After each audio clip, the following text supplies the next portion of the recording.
Study आई 8 में आपका स्वागत है। मैं रामकृष्ण कुमार हीरा आप सबों का फिर से स्वागत करता हूं। आज हम वास्तुनिक समाज अध्ययन के 50+ बहुविकल्पीय प्रश्न को लेके आए हैं, तो देर ना करते हुए वीडियो को शुरू करते हैं। तो आज का मेरा पहला प्रश्न है, समझौता ज्ञापन पर हस्ताक्षर करने की पद्धति सर्वप्रथम किस वर्ष शुरू की गई? Option A 1980-81, B 1984-85, C 1987-88, D 1991-92। तो इसका राइट आंसर है ऑप्शन सी 1987-88। 1987-88 में समझौता ज्ञापन MOU की पद्धति सर्वप्रथम इसी वर्ष शुरू की गई थी। तो आज का दूसरा प्रश्न की बात करें तो राष्ट्रीय वनीकरण एवं पारिस्थितिक विकास बोर्ड NAEBD की स्थापना भारत सरकार द्वारा कब की गई थी? Option A 1987, B 1992, C 1995, D 1998। तो इसका राइट आंसर है ऑप्शन बी 1992। 1992 ईस्वी में राष्ट्रीय वनीकरण एवं पारिस्थितिक विकास बोर्ड NAEBD की स्थापना भारत सरकार के द्वारा की गई थी। आज का तीसरा प्रश्न की बात करें तो रेखीय समिति का संबंध निम्न में से किससे है? ऑप्शन ए प्रत्यक्ष कर, अप्रत्यक्ष कर, सी कर सुधार, डी इनमें से कोई नहीं। तो इसका राइट आंसर है ऑप्शन बी अप्रत्यक्ष कर। अप्रत्यक्ष कर से रेखा समिति का संबंध है। वहीं चौथे प्रश्न की बात करें तो राष्ट्रीय महिला कोष की स्थापना किस पंचवर्षीय योजना के दौरान की गई? ऑप्शन ए तीसरी पंचवर्षीय योजना, बी 5वीं, सी 8वीं, डी 10वीं। तो इसका राइट आंसर है ऑप्शन सी 8वीं। 8वीं पंचवर्षीय योजना में राष्ट्रीय महिला कोष की स्थापना की गई थी। वहीं बात करें 5वें प्रश्न की, निम्नलिखित में किस मंदिर में 12 मीटर ऊंचा एक शिखर है जो भारतीय मंदिर निर्माण में शिखर का प्रथम उदाहरण है? ऑप्शन ए दशावतार मंदिर देवगढ़, बी भीतरगांव का मंदिर कानपुर, सी भूमरा का शिव मंदिर सतना, डी तिगवा का विष्णु मंदिर जबलपुर। तो इसका राइट आंसर है ऑप्शन ए दशावतार मंदिर देवगढ़। वहीं छठे प्रश्न की बात करें, जलोढ़ मिट्टी में किसकी उपलब्धता सर्वाधिक होती है? Option A nitrogen, B potash, C phosphorus, D इनमें से कोई नहीं। ये जो भी प्रश्न है ये आपके प्रैक्टिस के लिए है, जो आने वाले प्रतियोगी परीक्षाओं में ये आपके लिए महत्वपूर्ण होंगे। हो सकता है इसमें क्वेश्चन ये आ जाएं। तो इसका राइट आंसर है ऑप्शन 6 का ऑप्शन बी पोटास। पोटास की मात्रा जलोढ़ मिट्टी में उपलब्धता सर्वाधिक होती है। वहीं बात करें साथ में कि माउंट हैरियट किसकी सर्वोच्च चोटी है? Option A Great Nicobar, B दक्षिणी अंडमान, सी मध्य अंडमान, डी उत्तरी अंडमान। तो इसका राइट आंसर है ऑप्शन बी दक्षिणी अंडमान। दक्षिणी अंडमान माउंट हैरियट की सबसे ऊंची चोटी है। वहीं 8वें नंबर की बात करें तो ब्राह्मणी और वैतरणी निम्न में से किसकी सहायक नदी है? Option A Kshipra, B Mahanadi, D कोई नहीं, सी नर्मदा। तो इसका राइट आंसर है ऑप्शन बी महानदी। महानदी की ब्राह्मणी और वैतरणी नदी सहायक नदी है। 9वें प्रश्न की बात करें तो विजयनगर साम्राज्य पर शासन करने वाले वंशों में क्रम से कौन सही है? ऑप्शन ए संगम वंश, बी अराविडू वंश, तुलुब वंश, सुलुब वंश। ऑप्शन बी तुलुब वंश, सुलुब वंश, संगम वंश, अराविडू, सी संगम वंश, सुलुब वंश, तुलुब वंश, अराविडू, डी तुलुब वंश, संगम वंश, सुलुब वंश, अराविडू। तो इसका राइट आंसर है option C. Option C Vijayanagar साम्राज्य के शासन करने वाले वंशों का क्रम यही सही है। अब हम 10वें प्रश्न की बात करें, जल में आर्सेनिक की मात्रा वृद्धि से कौन सा रोग होता है? Option A blue baby, B black foot, C itai itai, D इनमें से कोई नहीं। तो इसका राइट आंसर है option B black foot. Black foot जो है जल में आर्सेनिक की मात्रा में वृद्धि के कारण ये रोग होता है।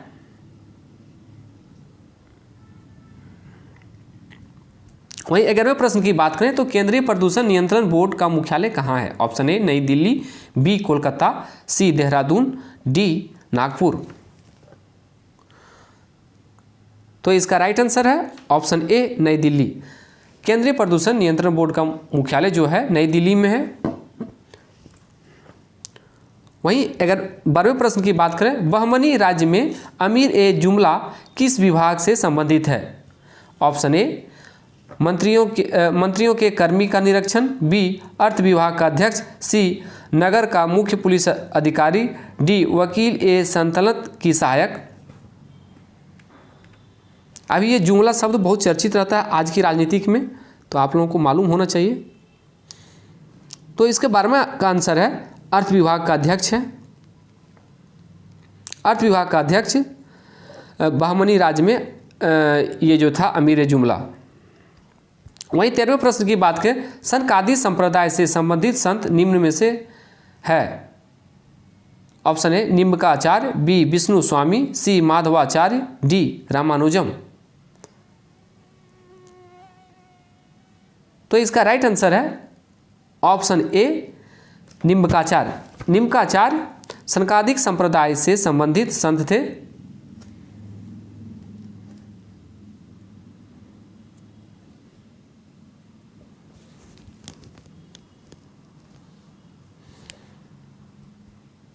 आज के 14वें प्रश्न की बात करें, सर्वप्रथम दिल्ली के अमीरों का दमन करने वाला सल्तनत कालीन शासक कौन था? Option A Qutubuddin Aibak, B Iltutmish, C Balban, D Jalaluddin Firoz Khilji.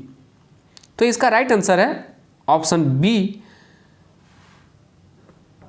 Iltutmish. Iltutmish सर्वप्रथम दिल्ली के अमीरों का दमन करने वाला पहला सल्तनत कालीन शासक था। वहीं 15वें प्रश्न की बात करें तो सूची ए और सूची 2 में सही मिलान करना है। और ये मठ है जो एग्जाम में पूछ लिए जाते हैं कि हेमिस मठ कहाँ पे है? हेमिस मठ, बी तवांग मठ, सी बोधि मंडा मठ, डी नामग्याल मठ। तो इसको स्थान मिलेगी कौन कहाँ से है? तो इसका राइट आंसर है ऑप्शन सी। ऑप्शन सी होगा कि 1 का हेमिस मठ लद्दाख में है। तवांग मठ अरुणाचल प्रदेश में है। बठिंडा मठ बोधगया में है। बोधि मंडा जो मठ है ये बोधगया में है। और जो रेस्ट जो बचा वो कहाँ है? वो 2 नंबर में धर्मशाला में है। तो आज का 16वां प्रश्न, अशोक के किस शिलालेख में धर्म की व्याख्या की गई है? ऑप्शन ए पहला, बी छठा, सी 9वां, डी 11वां। तो इसका राइट आंसर है ऑप्शन डी 11वां। 11वां शिलालेख में अशोक के धर्म की व्याख्या की गई है। वहीं 17वें प्रश्न की बात करें, रेशम बनाने की तकनीक का विकास सर्वप्रथम किस देश में हुआ? ऑप्शन ए भारत, बी चीन, सी इंग्लैंड, डी मिस्र। तो इसका राइट आंसर है ऑप्शन बी चीन। चीन में सर्वप्रथम रेशम बनाने की तकनीक का सर्वप्रथम विकास हुआ है। वही बात करें 18 नंबर प्रश्न की तो सविनय अवज्ञा आंदोलन के दौरान सरोजिनी नायडू ने कहां पर नमक डिपो पर धावा बोलने के लिए सत्याग्रहों का नेतृत्व किया था? ऑप्शन ए दांडी, बी धरासना, सी वाडला, डी सूरत। तो इसका राइट आंसर है ऑप्शन बी धरासना। अगर आप इस चैनल पर नए आए हैं तो आप मेरे चैनल को लाइक और सब्सक्राइब और शेयर भी करें और कमेंट में बताएं कि ये जो प्रश्न हम लेके आ रहे हैं वो क्या वो सही है और इसमें क्या सुधार करना चाहिए, अपना राय भी दें। तो आज हम 19वें प्रश्न की बात करें। चोलों के शासनकाल में निम्नलिखित में कौन एक ब्राह्मण का संगठन था? ऑप्शन ए उल्लर, बी तर, सी नाटुर, डी सभा।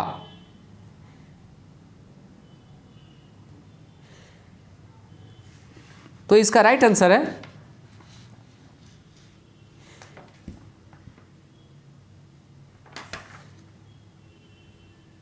ऑप्शन डी सभा। सभा जो है चोलों के शासनकाल में ब्राह्मणों का एक संगठन हुआ करता था। वहीं बात करें 20वां प्रश्न की, तो 1857 की क्रांति तथा संबंधित स्थान सुमेलित कीजिए। Liaquat Ali Khan, option A, B Khan Bahadur Khan, C Azimullah, D Begum Hazrat Mahal. और स्थान कहाँ से कहाँ कौन नेतृत्व कर रहे थे वो मिलाना है। तो इसका राइट आंसर है ऑप्शन डी 4321, 4312। लियाकत अली खान का जो वो कहाँ से थे? इलाहाबाद से थे। खान बहादुर खान बरेली से थे। अजीमुल्ला खान फतेहपुर से थे। हजरत बेगम महल लखनऊ से थी। तो इनके बारे में इतना ही। आज का 21वां प्रश्न, अधोमुखी निस्पंदन सिद्धांत निम्नलिखित में से किस क्षेत्र से संबंधित था? ऑप्शन ए शिक्षा, बी रेल, सी सिंचाई, डी कर। तो इसका राइट आंसर है ऑप्शन ए शिक्षा। शिक्षा से अधोमुखी निस्पंदन सिद्धांत से संबंधित है। वहीं 22वें प्रश्न की बात करें, 1872 ईस्वी में नेटिव मैरिज एक्ट को पारित कराने में महत्वपूर्ण भूमिका निम्नलिखित में से किसने निभाई थी? Option A Keshav Chandra Sen, B Raja Ram Mohan Roy, C Ishwar Chandra Vidyasagar, D Annie Besant. तो इसका राइट आंसर है ऑप्शन ए केशव चंद्र सेन। केशव चंद्र सेन ने 1872 में नेटिव मैरिज एक्ट को पारित कराने में महत्वपूर्ण भूमिका निभाई थी। वहीं 23वें प्रश्न की बात करें तो निम्नलिखित में से कौन सी घटना सबसे पहले हुआ? Option A Rowlatt Act, B Rowlatt Satyagraha, C Bharatiya Rashtriya Congress का अमृतसर अधिवेशन, डी जलियांवाला बाग हत्याकांड। तो इसका राइट आंसर है option A Rowlatt act. Rowlatt act सबसे पहले घटना हुई थी। वहीं आज के 24वें प्रश्न की बात करें तो भारतीय संविधान सभा का गठन किसके द्वारा प्रस्ताव किया गया? Option A Cripps mission, B cabinet mission, C अगस्त प्रस्ताव, सी अगस्त घोषणा। तो इसका राइट आंसर है ऑप्शन बी अगस्त कैबिनेट मिशन। कैबिनेट मिशन के द्वारा भारत की संविधान सभा का गठन का प्रस्ताव दिया गया प्रस्ताव पर किया गया था। वहीं 25वें प्रश्न की बात करें, निम्नलिखित में से मैकियावेली के लिए सरकार का कौन सा आदर्श रूप है? ऑप्शन ए गणतंत्र, बी कुलीन तंत्र, सी लोकतंत्र, डी वंशानुगण राजतंत्र। तो इसका राइट आंसर है ऑप्शन ए गणतंत्र। आज के 26वें प्रश्न की बात करें, निम्नलिखित में से कौन सा रीट व्यक्तिगत स्वतंत्रता का बुलवर्क है? ऑप्शन ए परमादेश, बी उत्प्रेषण, सी अधिकार भिक्षा, डी बंदी प्रत्यक्षीकरण। तो इसका राइट आंसर है ऑप्शन डी बंदी प्रत्यक्षीकरण, जो रीट व्यक्तिगत स्वतंत्रता का बुलवर्क है। आज का 27वां प्रश्न की बात करें तो निम्नलिखित में से कौन सा भारतीय संविधान द्वारा प्रत्याभूत मौलिक अधिकार है? ऑप्शन ए शासन का अधिकार, बी संपत्ति का विचार, सी सूचना का अधिकार, डी समानता का अधिकार। तो इसका राइट आंसर है ऑप्शन डी समानता का अधिकार। समानता का अधिकार भारतीय संविधान द्वारा प्रत्याभूत मौलिक अधिकार है। वहीं 28वें प्रश्न की बात करें, भारतीय संविधान में राज्य के नीति निर्देशक तत्व को शामिल करने का मुख्य कारण क्या है? ऑप्शन ए राज्य की स्थापना करना, बी धर्मनिरपेक्ष राज्य की स्थापना, सी सरकार के स्वेच्छाचारी आचरण को रोकने के लिए, डी सरकार के विकास में अवश्य अनुस्वार प्रदान करने के लिए। तो इसका राइट आंसर है ऑप्शन डी, ऑप्शन ए राज्य की स्थापना करना। भारतीय संविधान में राज्य के नीति दिशा तत्वों को शामिल करने का मुख्य उद्देश्य राज्य की स्थापना करना है। वहीं 29वें प्रश्न की बात करें तो निम्नलिखित में से कौन सी समिति संसद की अस्थायी समिति नहीं है? ऑप्शन ए लोक लेखा समिति, बी प्राक्कलन समिति, सी लोक उपक्रम समिति, डी मंत्रालय की परामर्श समिति। तो इसका राइट आंसर है ऑप्शन डी मंत्रालय की परामर्शदात्री समिति जो है वो संसदीय समिति की अस्थायी समिति नहीं है।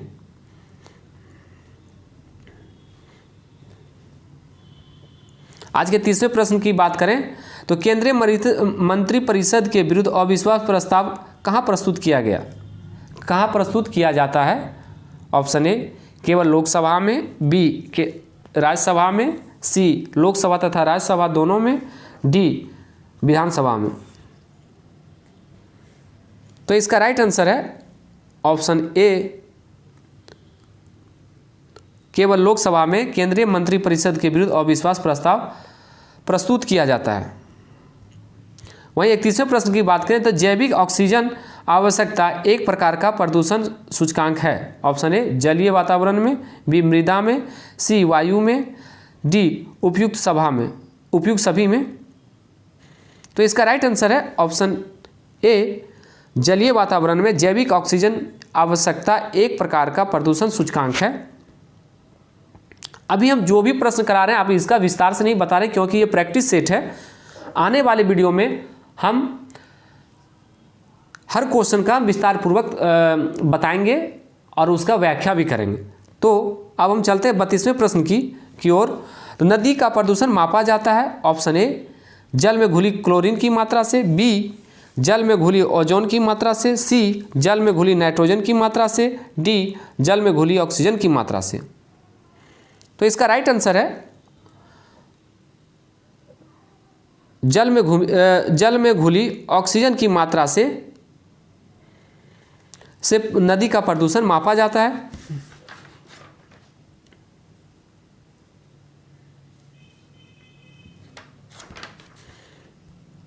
वहीं आज के 33वें प्रश्न की बात करें, शुक्ला फाटा वन्यजीव अभयारण्य कहाँ स्थित है? Option A Bhutan, B Nepal, C Pakistan, D Sri Lanka.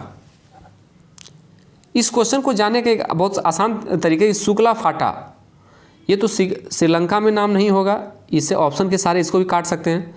Pakistan में नहीं होगा।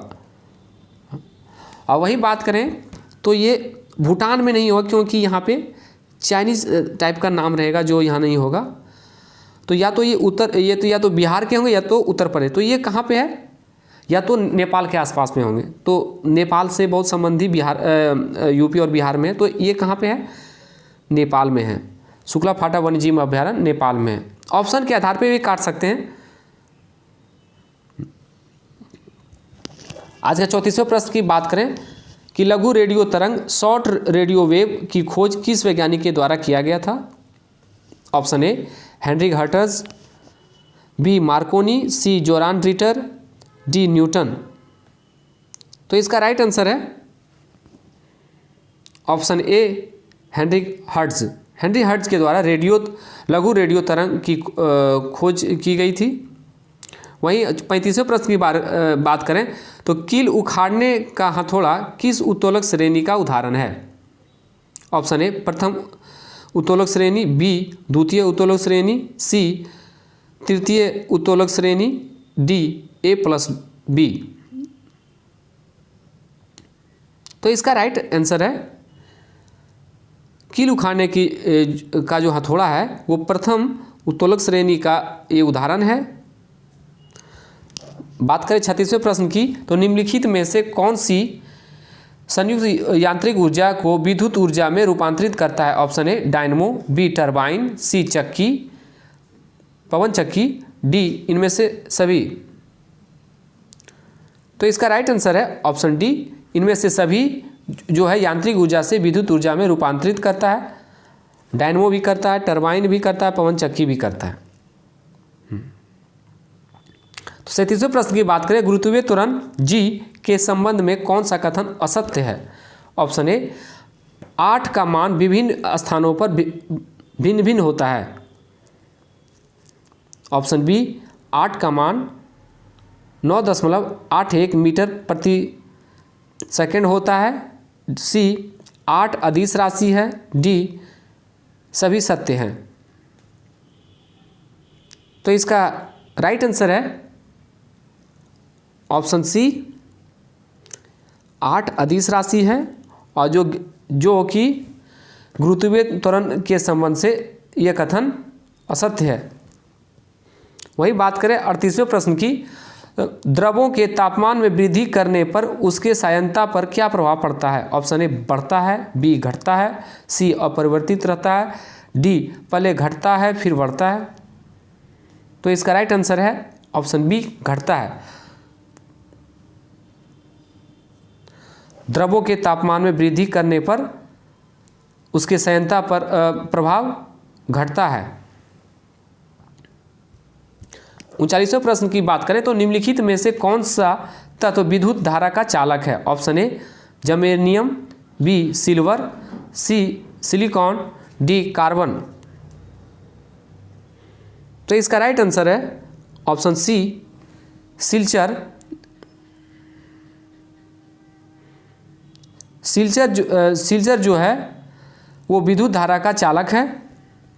यह सिल्वर नहीं है, सिल्वर होगा। 40 नंबर प्रश्न की बात करें, प्रकाश संश्लेषण के दौरान ऑक्सीजन किस कारण विमोचित होता है? ऑप्शन ए कार्बोहाइड्रेट का जल अपघटन, बी जल का प्रकाश अपघटन, सी कार्बन हाइड्रोजन की कमी, डी क्लोरोफिल का टूट जाना। तो इसका राइट आंसर है ऑप्शन बी जल का प्रकाश अपघटन। प्रकाश संश्लेषण के दौरान ऑक्सीजन का यही मात्र कारण है जो विमोचित होता है। वही बात करें 41वें प्रश्न की, राष्ट्र की संपदा में निम्नलिखित में से किसको शामिल नहीं किया जाता है? ऑप्शन ए खान, बी पशुधन, सी मुद्रापूर्ति, डी इनमें से कोई नहीं। तो इसका राइट आंसर है ऑप्शन सी मुद्रापूर्ति। मुद्रापूर्ति जो है राष्ट्र संपदा में इसको शामिल नहीं किया जाता है। वही बात करें 42वें प्रश्न की, बंदी की दुविधा प्रिजनर्स डायलेमा शब्द निम्नलिखित में से किससे संबंधित है? ऑप्शन ए कांच निर्माण की तकनीक, बी चमड़ा उत्पादन की तकनीक, सी नौवहन उद्योग में प्रयुक्त संबंध, डी कीड़ा सिद्धांत के अंतर्गत स्थितियों में से एक। तो इसका राइट आंसर है ऑप्शन डी। ऑप्शन डी जो इसका आंसर है कि कीड़ा सिद्धांत के अंतर्गत स्थितियों में से एक जो है जो बंदी दुविधा शब्द जो है उसको ये उसी से ये संबंधित है। वही बात करें 43वें प्रश्न की, UANDP का बहुआयामी निर्धनता सूचकांक कितने प्रत्यायोजों से मिलकर बना है? Option A 8, B 9, C 10, D 15। तो इसका राइट आंसर है ऑप्शन सी 10। UNDP का बहुआयामी निर्धनता सूचकांक 10 प्रत्यायोजों से मिलकर बना है। वही बात करें 44वें प्रश्न की, तो मनुष्य की जीभ के किस भाग में जिस कुड़वाहट की संवेदना होती है? ऑप्शन ए अगला भाग, बी पिछला भाग, सी मध्य भाग, डी किनारों पर। ये आपको बताना है। तो इसका राइट आंसर है ऑप्शन बी पिछला भाग। पिछला भाग मनुष्य के जीभ पर कुड़वाहट की संवेदना होती है। वही बात करें 45वें प्रश्न की निम्नलिखित में से कौन सा एंजाइम प्रोटीन को पेप्टिनिन में बदलता है? Option A erepsin, B trypsin, C pepsin, D enterokinase. तो इसका राइट आंसर है ऑप्शन सी पेप्सिन। पेप्सिन जो है एंजाइम प्रोटीन को पेप्टिन में बदलता है। वहीं बात करें 46वें प्रश्न की, तो निम्न में से कौन सा विटामिन हमारे शरीर में सबसे तीव्रता से बनता है? Option A vitamin A, B vitamin B, C vitamin D, D vitamin E. तो इसका राइट आंसर है ऑप्शन सी पेप्सिन। पेप्सिन जो एंजाइम है वो प्रोटीन को पेप्टोन में बदलता है। वही 46वें प्रश्न की बात करें, निम्न में से कौन सा विटामिन हमारे शरीर में सबसे तीव्रता से बनता है? 40 हो गया। अब ये 47वें प्रश्न की बात करें, तो निम्नलिखित में से कौन भाग में पाचक एवं श्वसन नालियां क्रॉस करती है? ऑप्शन ए ग्रसनी, बी कंठ, सी ग्रॉस नली, डी श्वास नली। तो इसका राइट आंसर है ऑप्शन ए ग्रसनी। ग्रसनी से पाचक और श्वसन की नालियां क्रॉस करती है। वहीं 48वें प्रश्न की बात करें, तो रक्त में मूत्रामल के उच्च स्तर के कारण निम्नलिखित में से कौन सा सरोग हो जाता है? ऑप्शन ए दम्मा, बी हृदय, सी गाउट, डी इनमें से कोई नहीं। तो इसका राइट आंसर है ऑप्शन सी गाउट। गाउट जो है रक्त के मूत्रमल के उच्च स्तर के कारण ये सरोग हो जाता है। वहीं 49वें प्रश्न की बात करें, तो आँख का वह कौन सा भाग है जिसमें वर्णक होता है जो किसी व्यक्ति की आँखों का रंग निश्चित करता है? Option A cornea, B choroid, C iris, D vitreous पिंड। तो इसका राइट आंसर है ऑप्शन सी आइरिस। आइरिस आँख का वह भाग है जिसमें वर्णक होता है जो किसी व्यक्ति की आँख का रंग निश्चित करता है। आज के अंतिम प्रश्न की बात करें, तो गोल कृमि एक मानव परजीवी है जो निम्न में से किसमें पर्यावरण शामिल नहीं होता है, नहीं किया जाता है? ऑप्शन ए शुद्रांत्र, बी यकृत, सी बृहदांत्र, डी ए प्लस सी। तो इसका राइट आंसर है ऑप्शन ए क्षुद्रांत्र। क्षुद्रांत्र जो है गोल कृमि एक मानव परजीवी है जो पायनवन शामिल नहीं किया जा सकता है। आज के लिए बस इतना ही and thank you for watching study आई8।